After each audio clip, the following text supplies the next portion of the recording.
Chile. Last week, there was a computer glitch and it didn't get recorded. But this week, I think we have everything under control, right? Hello? Anybody? Yes, I hope. It's under control. Maybe. Huh? They're asking to shoot the pointed Babaji. Shoot the Babaji. Hare Krishna. There it shows up there better. All right. Yeah, that's good. Hare Krishna. Okay. Next week, I hope we have a good webcam set up. This week, we ran out of time and didn't get the setup complete. But we have a fast enough connection now to stream the video, so hopefully starting next week we'll be able to do that. So this week I would like to talk about the structure of our esoteric school.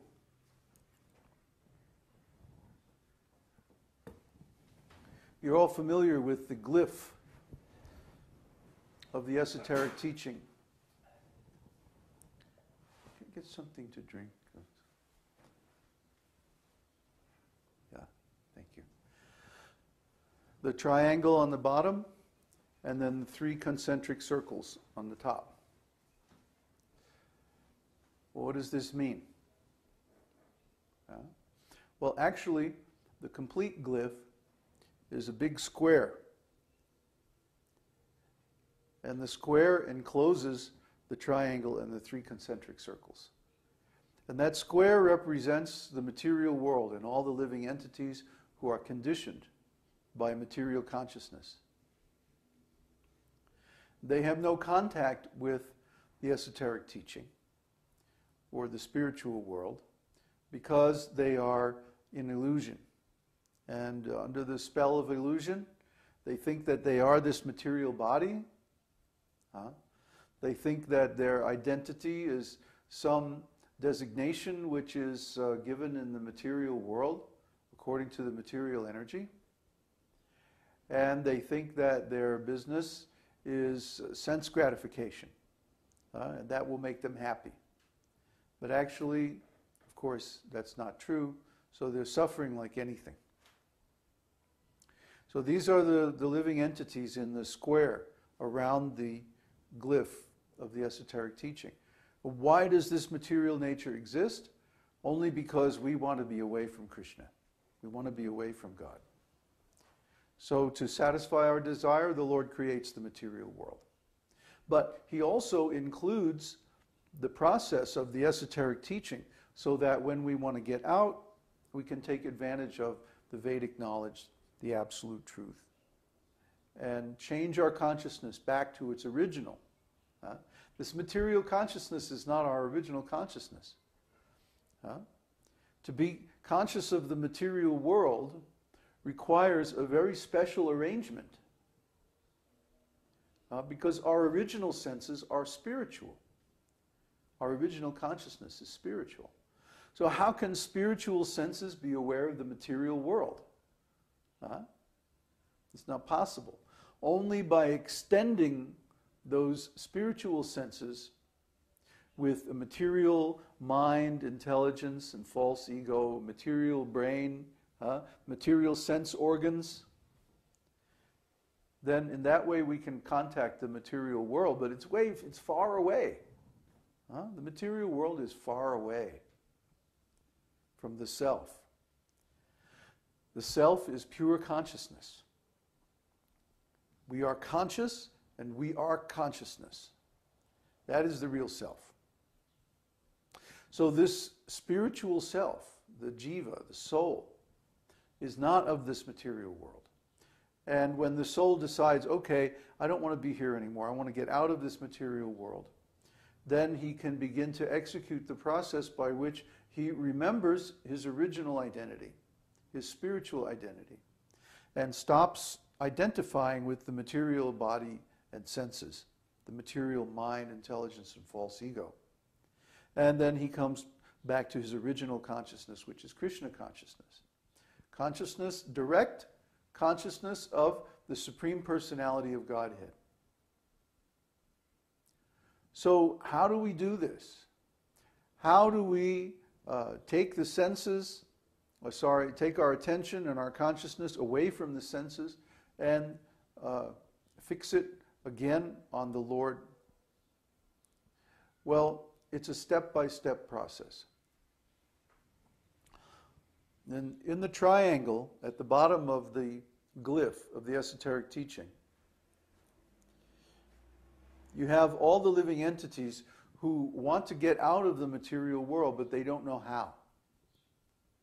And these are the pious living entities, the living entities who want to have some connection with Krishna, but they don't really know how to do it. They are involved in ordinary religion and pious material activities, like charity and doing good things for others. Maybe they even work unselfishly, some welfare work or some beneficial work, education for the whole society. But because they have a lack of knowledge, a lack of transcendental knowledge, they can't really connect directly to God, only indirectly through some kind of religious structure. So these people, after they have performed a lot of pious activities, and they create some qualification,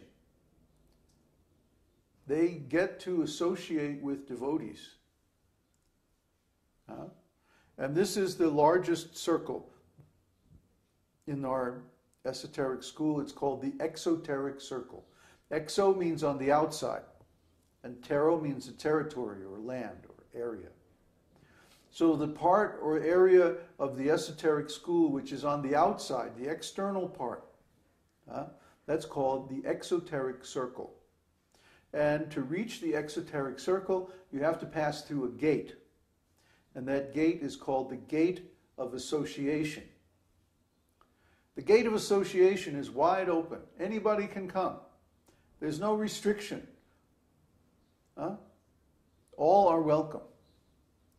Because we don't consider any we don't consider any material qualification for entrance to our spiritual school. So anybody can come. They can see the satsangs. If we had a temple or something like that, anybody could come to the temple. If we make public presentations of our philosophy, everyone is welcome. No one is excluded because of any material quality or qualification. Okay? I mean, I suppose if someone is like just raving mad, we wouldn't want to associate with them. And we do run into some people like that. But in this material world, those people aren't actually fit for spiritual elevation. They don't, because they're still hurting others. They're still performing offensive acts to others.